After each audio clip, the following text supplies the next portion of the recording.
welcome to Travels with Geordie. If this is your first visit, my name is Peter Knowles and I live on this classic wooden motor cruiser here in Victoria, British Columbia, along with the loving memory of my pup Geordie, all the while fixing it up for some pretty ambitious cruising someday. If that's the sort of thing you might find interesting, please consider sticking around and subscribing. I'd love to have you.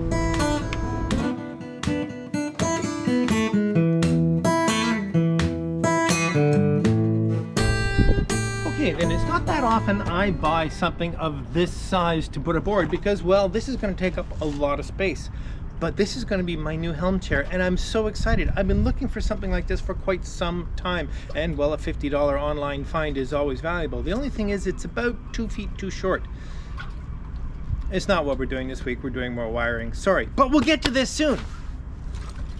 So yes, my ambition this week is to finish up all the work in the overheads and put this all back together so I can resume something close to, well, I would say normal, but it's hardly normal. Anyway, so one of the other things I'm going to have to mount in the overhead is a radio. And happily, the boat came with a reasonably nice old standard Horizons VHF radio that at least worked when I took it out a few years ago. It's nice because it also came with a remote for the upper helm. So I'm going to get that installed today. I also have to go and find the antenna, which has been stored on the bridge deck for a little while. I want to see what kind of shape it's in, and we'll see if we can get it remounted on the antenna as well.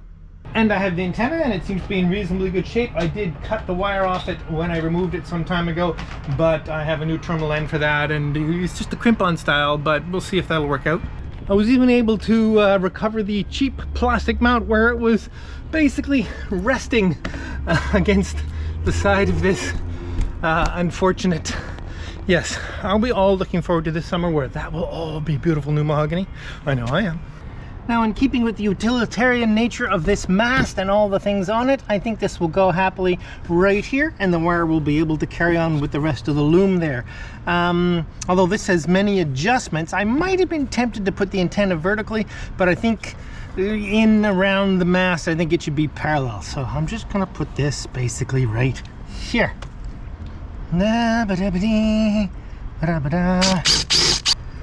I'll put this bolt in as a hinge. Okay, so I'm going to tighten this one. The only way I can think to not foul up the wire while I screw it on is to foul it up before I screw it on. I wonder how many turns this is. There we go. About 3 turns more than I anticipated. Okay. Alright, so with the antenna aligned with the mast, we can put another one in here.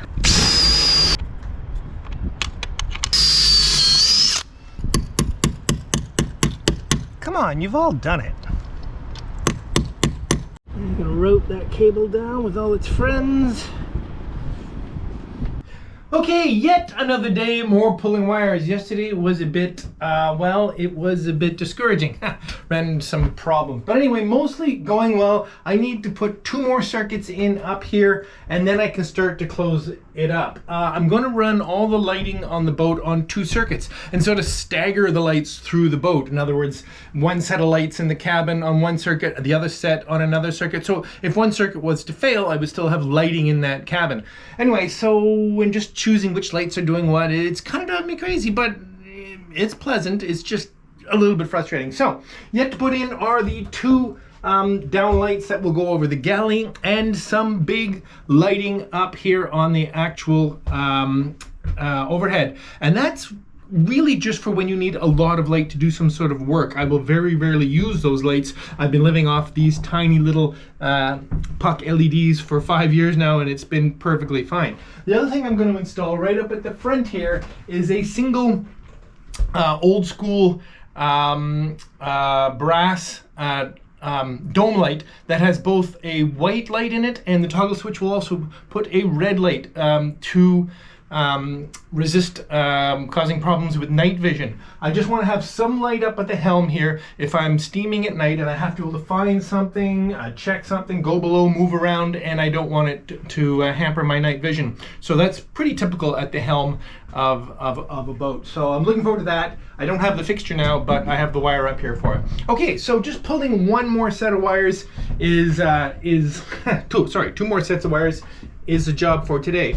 The other thing I have to do is figure a way to add 2 more switches in this location here. These are these lovely switches that were gifted to me from Australia. It's the only place I was able to find these porcelain light switches, which I absolutely adore. However, there's a wire chased up here. You can see it popping up there, and I've got to get 5 wires in there. 5. That's because there's going to be 3 switches and I have to send 2 wires down to go into the aft cabin.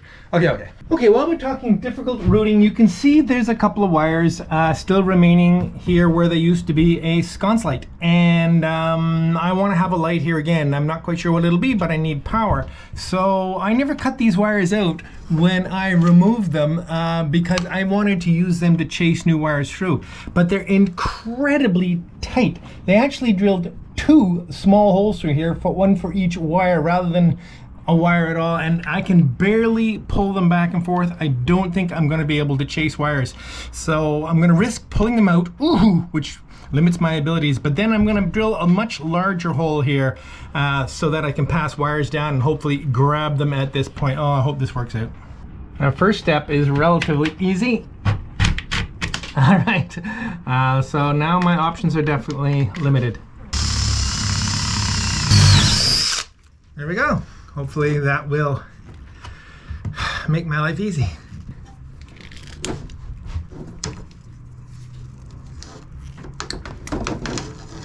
And let's see if I can fish these 2 wires down.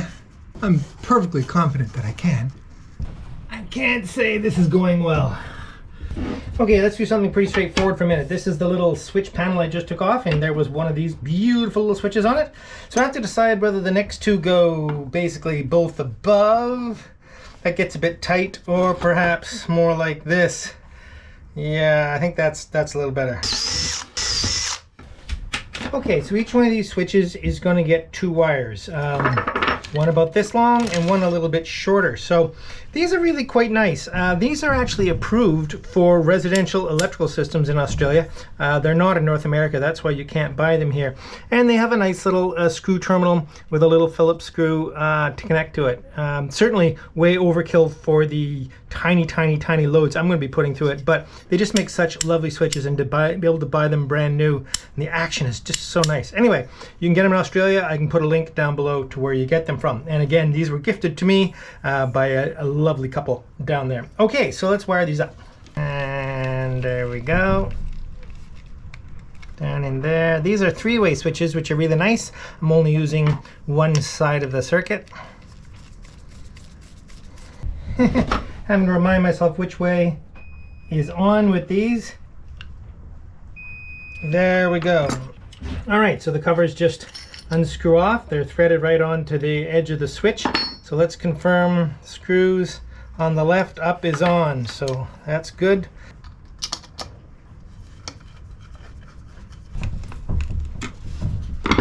Okay, they're ready to go.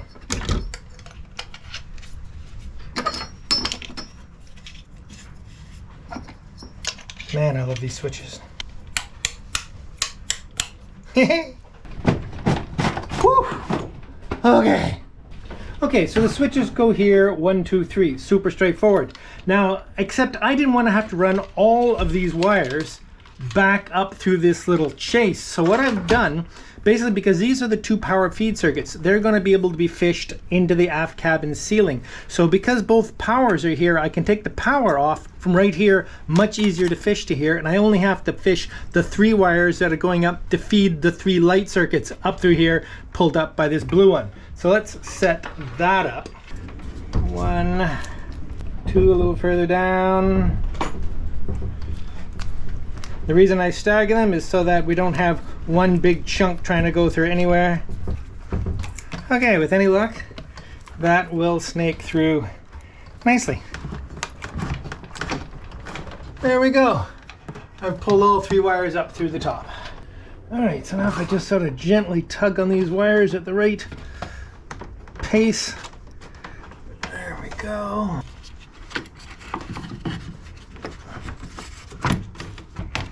And there we go. And we're all set.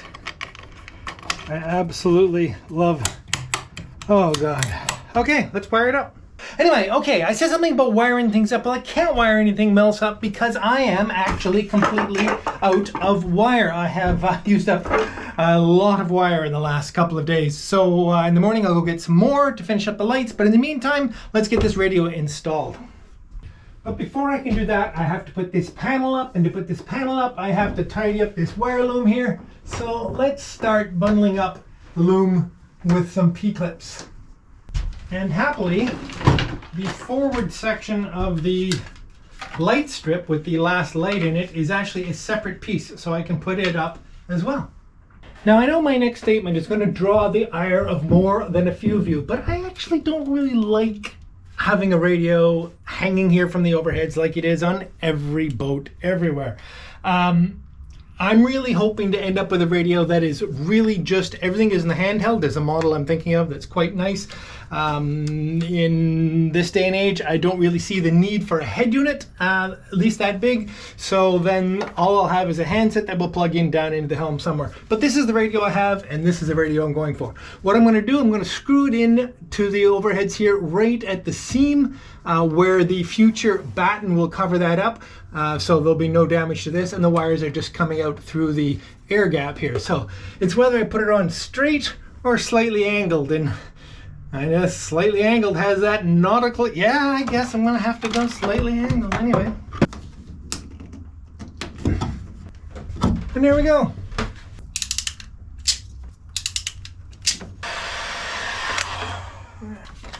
And for the coax itself, I have bought one of these gold-plated brass terminals. I'm not sure that this is the best solution, but it's what I'm going to do, and we'll see what kind of reception I get with it. All right, nice selection of bits here. I'm going to begin by re-trimming this back a bit in case there was some moisture damage coming through here, and I'm going to cut it as clean as I can with my cable shears here. That should make about the cleanest cut. Wow, that is a really nice cut.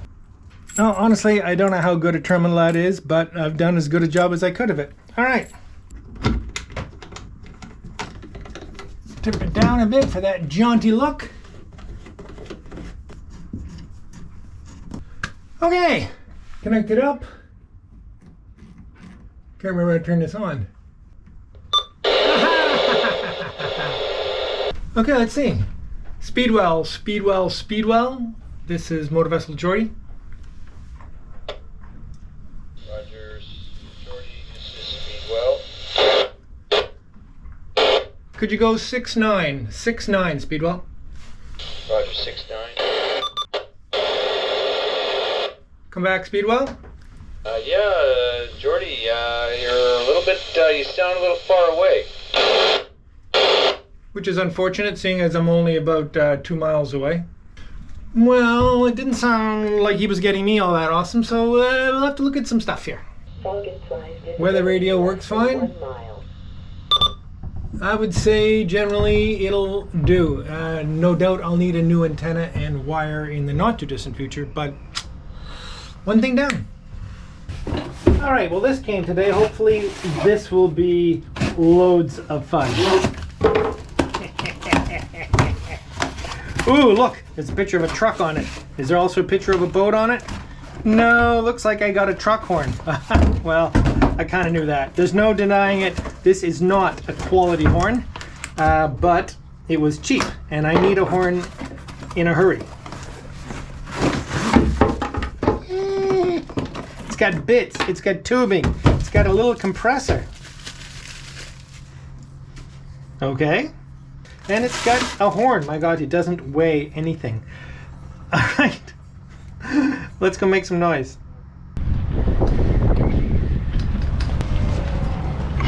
Okay, let's do the compressor. Whoa, that's plenty loud. Well, obviously this won't do. I simply set this up so I could honk the horn as a test. I bought some more hose to replace the tiny little short hose it came with, and I'll be able to put the compressor down in the overheads below. All right, let's say we put this about here somewhere. And of course, you know we have to test it again.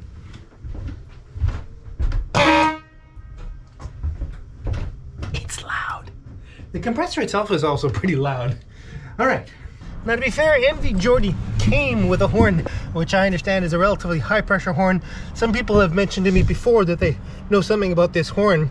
I'm gonna go to some trouble to get it off here eventually, clean it up, and figure out how much air I'm gonna need for it and set up a solenoid. So I don't know what I'm gonna do, but this will eventually be making all the noise.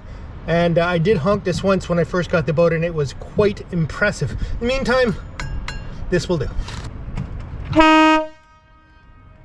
All right then, well, we're back in the game with another spool of wire. All right, we're so close to getting this put back together.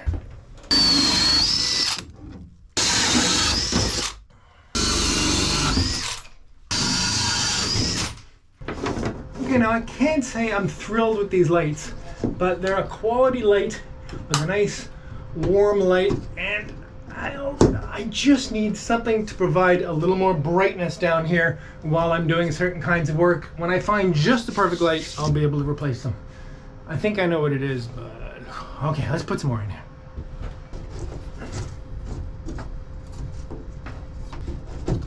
These springs are as much power in them as a mousetrap. I need to get my fingers caught in them. Okay, it's going good.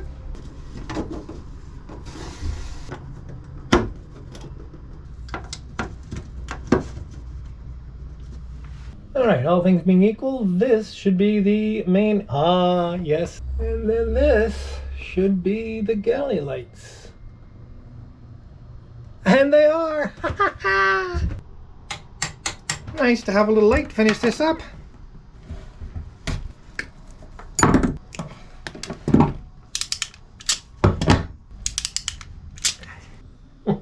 Well, I can't say it's neat yet, but it's functional and it's all gonna line up perfectly underneath there. And we're set. We have switched those lights, we have switched these lights, and we have switched these lights.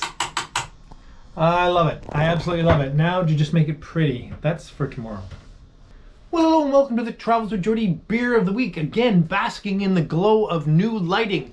To tell you the truth, it's a bit much right now, but I'm just playing with it and I wanted to turn it all on. Okay, let's get straight to the beer. I'm going to need my glasses. This is a brewery I've never been to before. It's the Burnside Brewing Company in Ladner, British Columbia, over on the mainland. And it's the Port Guichon Oak Porter. Anyway, I'm normally not a porter fan, but the label was so beautiful, I thought I'd give it a shot. And it is, you know, it's cool time of year. A porter seems a little bit appropriate. Anyway, I'm actually really looking forward to it. Well, over the hump with the wiring, definitely. I think I said this last week, didn't I? A lot of extra wires gone in. I'm so pleased though to have all this extra lighting in here because it has been actually fairly dark because the days are so short. So it's nice to have that extra lighting. All right, Burnside. I forget what it is already. The Port Guichon Oat Porter. Cheers.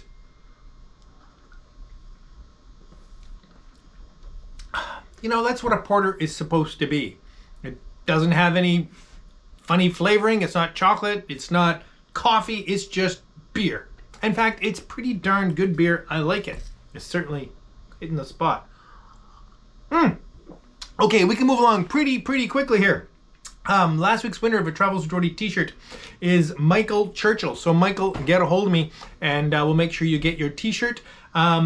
Nothing else really happened this week, so you just need a Travels with Geordie word of the week. And the word of the week this week will be illuminating, illumination, illumines. I think you know where I'm going. Cheers.